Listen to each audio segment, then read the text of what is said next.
Hello. I think I have you. I don't see you, but can you see me? Sometimes that happens. Ye- Yes, I could see you and I could see me. Um, Okay, that happens a lot, and I'm not sure why. And it's like at the end of the stream after I finish it, I'm able to play it back in real time and see my guests. But for right now, if I'm not quite looking at you, I'm going to do the best I can. It's because on my end, I'm seeing for me a black screen, but I'm going to do a test. I'm always testing just to see if everyone else can see you. okay. Okay. So I need some of you to let me know if you can see me and you can see my guest. That's very important. At least two or three people just let me know in the chat and I'll see your comments as it comes in. If you can see us both at the moment. And am I pronouncing your name correctly? Is it Castillo? Yeah, first name's Moses, last name's Castillo. The two L, Castillo. the two L's, just pretend that it's a Y. So Castillo. Okay. Castillo, right? There you go. All right, Castillo, I got it. I got it. All right. So I have feedback where there are viewers saying they can see both of us. I thank you so very much for joining this live stream today, Absolutely. Mr. Castillo. And I did let everyone know before you joined that you are or were a supervisor of detectives with the Los Angeles Police Department for some time. And I would love for you to just tell us a little bit more about your past or current work at this time. Sure. Well, thank you again for having me, and I really appreciate everything you do for our population that doesn't have a voice, and that's our missing, lost, and trafficked. So thank you for that. So yes, again, my name is Moses Castillo, and I'm a retired LAPD detective supervisor. I was with the Los Angeles Police Department for over 30 years. 20 years, the majority of my career, I was assigned to investigate sex crimes and crimes against children, crimes of physical abuse, sexual abuse, and murder of children, along with some the Internet Task Force against the Internet ICAC, Internet Crimes Against Children Task Force, Mhm. and which is would dealt with a lot of the sexual exploitation of children and that kind of stuff. And we also investigated the sexually exploited child unit, and that's another gamut. But as you can see, um, in that sexual exploited child unit, I did come across from time to time victims of human trafficking. It's sad to say, but my youngest victim that we came across is age 10. So they began very, very young, and it's unfortunate, but we really need to always sound the alarm that this problem, this crime, is actually happening not in foreign countries, although it is happening in foreign countries, but it's happening in our own backyard. And that's what people sometimes forget to realize when they hear the word human trafficking, they think of the countries like in Asia or Thailand or any of those countries. But let me Yes. tell you, it's happening in our own backyard, and that's really, really sad. Wow. Wow. And it's very, very horrific uh, what's happening here in America and abroad. It really is to just know that so many children are being taken advantage of. Many of these children are being taken advantage of and exploited by their own parents. So that's just so disheartening. Thank you Oh yeah, for sharing a little bit more about your work and what you yeah. do. And Um, currently, mhm. I work for a personal injury law firm in Glendale, California. So we practice anywhere in the state of California, and sometimes we do referrals outside of California. But the primary reason why this law firm hired me was because of my expertise in the sex crimes. My boss is a former prosecutor at the LA County DA's office. That's how he and I met when he was a sex crimes prosecutor. I brought many cases to him, and together we prosecuted many suspects that ended up in prison for their evil deeds, and we just helped get in there. And so now we're turning our expertise that we have, the knowledge knowledge and expertise on the civil side, and oftentimes victims don't realize it. They may have a case civilly to go after either the individual or maybe entity or agency that played a role in that sexual abuse. So we have many cases against local churches, the archdiocese, and youth group organizations like youth soccer, baseball, you name it. Uh, the list goes on and on. So we're still doing, we're fighting the good fight. And if I wasn't busy enough, I also do some private investigations on the side. As you know, I'm very involved in helping find missing loved ones. So many families reach out to me and I help them navigate through, because as you know, when a family calls the police, say, hey, my 13-year-old daughter is missing, or my 16-year-old daughter is missing, or my son is missing, they get a lot of resistance from the police. They don't always jump on it, and it's sad to say. So I'm sure we'll talk about that as we go on. Absolutely, absolutely. And then that was also enlightening to hear that there are cases that you assist families on. Is that correct? Outside of the state of California? I try to get the word out. So if I can't be there, I do my best to get the word out or to connect you to some people that I do know that are in your area. So sometimes that does work out just perfect. I know you know Dan on TikTok. He does great work on helping, get the word out on missing persons anywhere in the country. So sometimes he gives me some leads to of families that need help. But yeah, if I could help you, if nothing else, um, I'll give you some tips and guidance on how to navigate through this horrible situation. And there are some things that I'm not going to be able to share because I don't want to give up the techniques that law enforcement use. Because if I give it publicly, then the bad guys are going to know how to counter that. But Okay. just know that there are some ways to really uh, help help you find your missing loved ones. You just got to know how to do that. Okay. Thank you. And in the disappearance of the case of missing person case of Ja'Niyah McMichael, 13-year-old Ja'Niyah McMichael Rogers, based on what you've reviewed so far and what you've looked at, what you've watched in terms of news coverage and other information, can you weigh in and just kind of share your perspective on whether Ja'Niyah's disappearance fits more of I would say, a runaway scenario, a trafficking case, maybe foul play motivated, or possibly a combination of things? What are your overall thoughts based on your expertise on this case? Yeah, well, first of all, I got to say that I know some of the issues that the family has complained about is the lack of transparency by law enforcement as to what they've done or doing.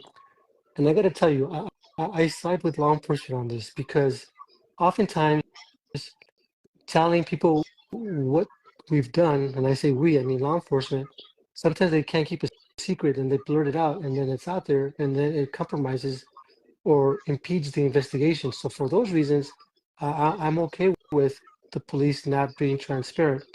The fact that the FBI jumped in on this investigation early on and they reached out to a judge for a search warrant at her home.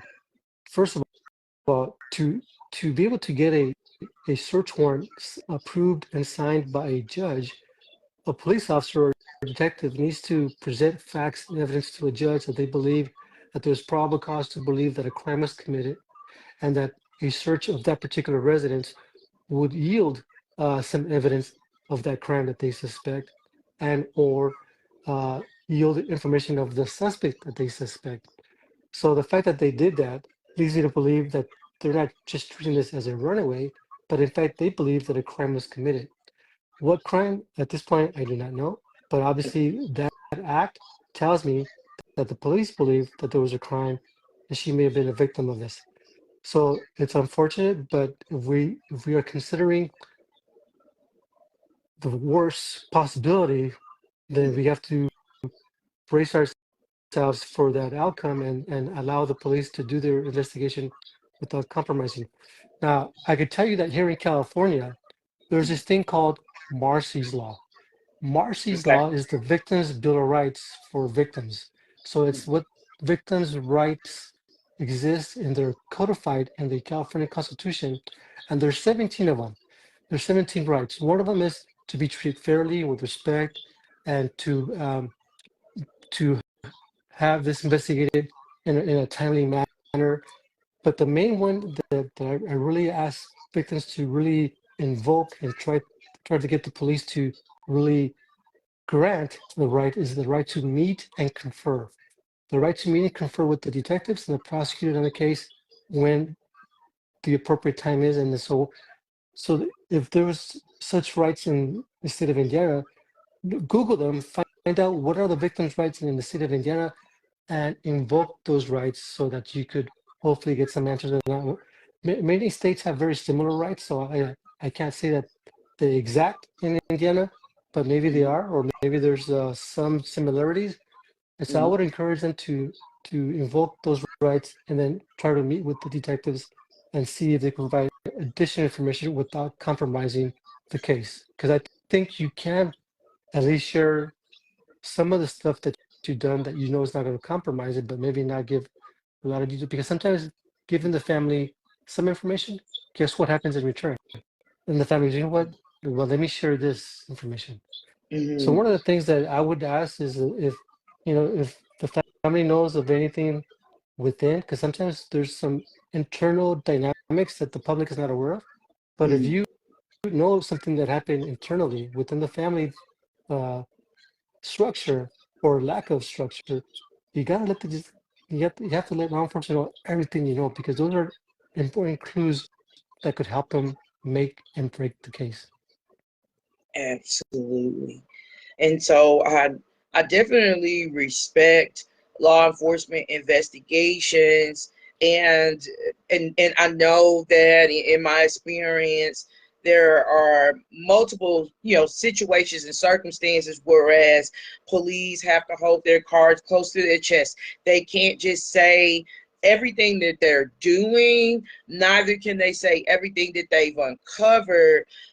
What has been most, I would say, perplexing for me, what has been a bit, I'm just trying to figure out why this has occurred, is that the Gary Police Department has declined to host a press conference or release a video statement, and I've seen that in other cases, whereas they're just letting the public know, hey, we can't say very much, but just know this case is of concern to us and our in the community, and we're looking into it. And that just has not happened in the case of Ja'Niyah McMichael Rogers. And why do you think that they've not hosted, or the chief of police have not hosted a press conference at this point?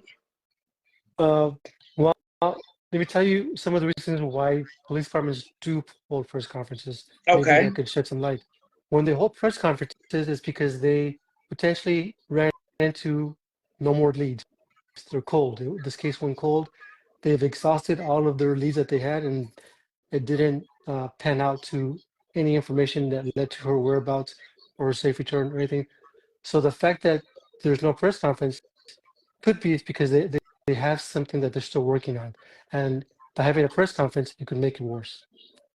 Okay. Because Okay. somebody said, oh, if they release information on a press conference, guess what? Then I'm going to move from this state to another state because now they're on to me. So that's one of the reasons why they don't go public, because they don't want to give any information that could cause the individual or individuals that have her to go more deep in hiding. Okay. Okay. Thank you so much for sharing that. And just overall, when you look at the circumstances of this case, very, I would say, unique set of circumstances. I just like to hear your kind of, without sharing too much. I know you don't want to help the per se, if we have potential offenders, right? Help them out, so to speak, with covering up anything. But just like what overall thoughts or conclusion have you made in terms of what may be happening in this case, the case of Ja'Niyah McMichael Rogers' disappearance?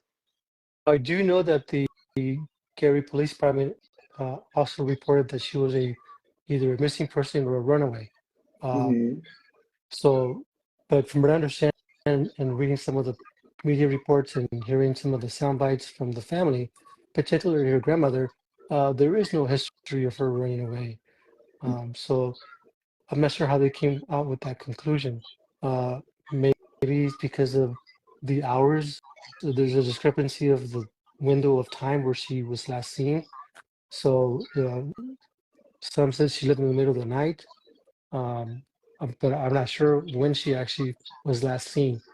So if I was law enforcement, I like to speak to the individual or individuals that last saw her and had some sort of communication with her, whether it was in person or text message or over the phone, and then look at her social media to see what she posted. Maybe there's clues there leading up to her disappearance. Absolutely. Okay. Leading up to her disappearance. Thank you so much. That's very helpful. As I reflect on I'll Ja'Niyah's, tell you. I'll tell go you ahead. one I'm other thing sorry. that I want to tell you one other thing that I found to be useful at times. I would say it's useful 50% of the time, Mhm. but it's worth the effort, and that is for the family to attend a local city council meeting. At each meeting, as you may know, the city council allows for public comments where anybody from the community, the public, can get up there at the podium and speak for 3 minutes, and maybe go there and speak and ask the mayor and city council to rally with them in search of their daughter, and offer a reward of whatever. And I always allow the city council and the mayor to come up with the amount of the award. I never ask them a particular amount because I don't want to limit. I want to put it on them to see how much they value the life of Ja'Niyah, and then hopefully with that pressure, uh, maybe they will offer a reward, and maybe that reward will motivate somebody to come forward. I hope so. Currently, I don't know if you're familiar with USPA, Nationwide Security. Are you familiar with that organization? I've heard of them, but I don't have any contact with them now. Okay. Well, currently they are offering a $10,000 reward. It was approved several weeks ago, more than a month ago, for information that leads directly to Ja'Niyah being found. So that is already on the table, and Yeah. I've Well, that's go good ahead. to know. But that's good to know. But it's more powerful if it came from the mayor and the city council of that city, because now guess what? The city and maybe the community will rally behind him, and sometimes that act of coming alongside the family with the city announcing we're coming up with the. I'll give you an example. Here in Carson, California, I went up and uh, the city council offered $100,000. I was like, wow. And within 2 days of that announcement, we found our victim. So I wasn't expecting that amount, but they did it. And so it can happen. So I'm glad that organization put up the 10,000, but I don't know um, if it was announced in a press release or a press conference. But if it came from the city, and the city then calls for a press conference, the city will come out. So that if the timing is right, so that, well, what happened is the city council and the mayor will then reach out to their chief of police and ask him, is this the case that we want to do this, or you tell me, is this going to help the investigation, or is it going to be counterproductive? And then depending on what the chief says, they'll do what the chief says. So like I said, that's a work 50% of the time to get the approval of money for reward on this. Typically, city council provide rewards for crimes, established and confirmed crimes like sexual assaults, murders, and that kind of thing. But for missing persons, not so much. So it's worth the effort. But if nothing else, you bring awareness. Mhm. And every city council, they record on YouTube their meetings, so you could always take sound bites from the meeting and blast it on social media. TikToks happens to be a really great place to Mhm. post these videos because the algorithm in TikTok is a lot different from Facebook, a lot different from Instagram, and you get tons of views. And if they haven't done so already, I would also reach out to News Nation. News Nation is the nationwide network that does have a series on missing persons. They highlight a missing person every week on Thursdays, I believe. And they do it on their broadcast and they also do it on their digital platforms. And I got to tell you, they get a lot of views and they actually do a good job of most sound bites, like the news clips that you sent me, they're about Yeah. 1 or 2 minutes long, right? 1 or 2 minutes Yes. long. But Mhm. News Nation, they actually dedicate and paint the picture of this individual's life and the family. And they dedicate anywhere between 6 to 9 minutes of coverage. And that's a long time because they really do a good job of telling the story. So if this family hasn't done so already, go to News Nation website and there's a link there that says click here to report a missing. And that's the start for you. And but if they need help with that, I know the producers really well and we could connect them as well. Oh, the producer of News Nation. Thank you. And if Ja'Niyah's grandmother is watching or Ja'Niyah's father is watching, I would just reach out to me and or reach out to Mr. Castillo, and he just stated that he could definitely get you the contact information for News Nation. Is that correct? Yes, absolutely. Okay, and hopefully they would feature Ja'Niyah's disappearance on their site. Um, and lastly, kind of in closing, I know it's late. This is a late evening live stream. I have been just pushing for what is turning into, it's getting close to a year. Ja'Niyah's birthday will be April 28th. Mm. Of 2025. So she'll be turning 14 for just to increase awareness, so to speak, on her disappearance on social media. There are TikTok influencers that have joined. There are YouTube content creators, podcasters, and journalists. They've joined me in this mission.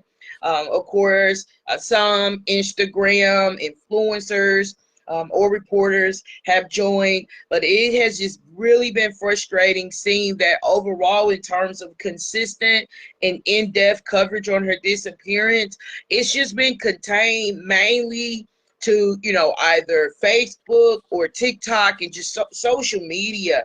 And so why do you think that her disappearance isn't being consistently covered by CNN and various syndicated, I would say, news outlets?